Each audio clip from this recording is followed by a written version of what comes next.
মাটার পনির বা পালক পনির খেতে খেতে হাঁপিয়ে গেছেন, বোর হয়ে গেছেন?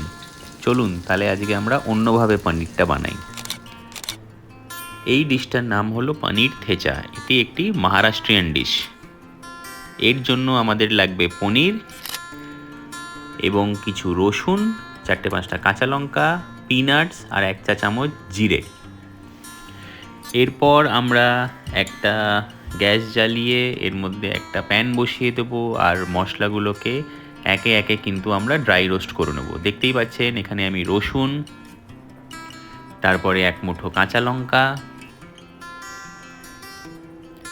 এরপরে 1 মুঠো পিনাটস এবং সব শেষে 1 চা চামচ জিরে দিয়ে নেব। হালকা আঁচে আমরা এটাকে রোস্ট করতে থাকবো। একটু নেড়ে চেড়ে নেব, নাহলে জিনিসটা কিন্তু পুড়ে যেতে পারে।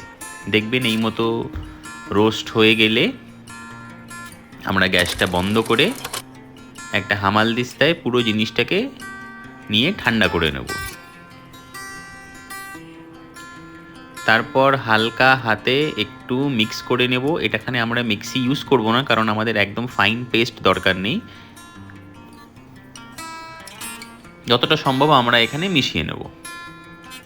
মোটামুটি মিশানো হয়ে গেলে আমরা এবার 1 মুঠো ধনেপাতা ইউজ করব। ধনেপাতা দিয়ে আবার আমরা মেশানোর কাজটা চালু করতে থাকব।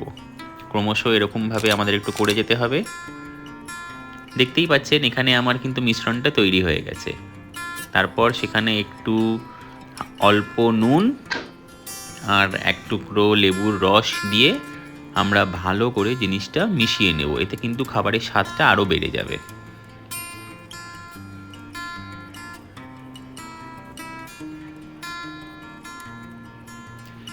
এরপর আমরা চৌকো চৌকো করে কেটে রাখা পনিরগুলোকে নিয়ে ভালো করে মশলার সাথে মিশিয়ে নেব।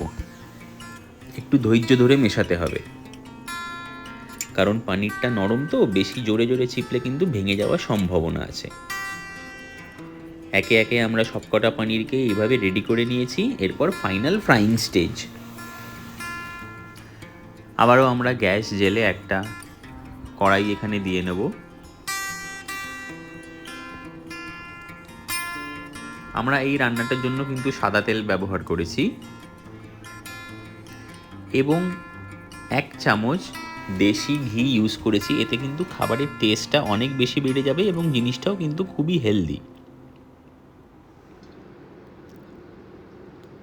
প্যানটা গরম হয়ে গেলে আমরা আস্তে আস্তে এইভাবে একটা একটা করে সবকটা পনির দিয়ে দেব এবং উল্টে পিল্টে একটু ভেজে নেব।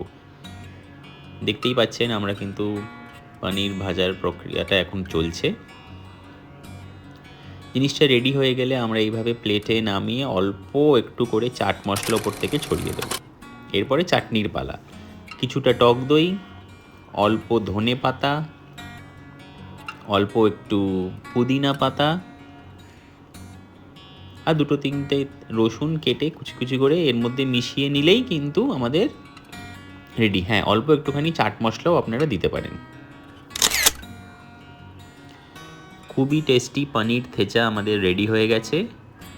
বানাবেন এবং খেয়ে আমাদেরকে জানাবেন কেমন লাগলো। Thank you.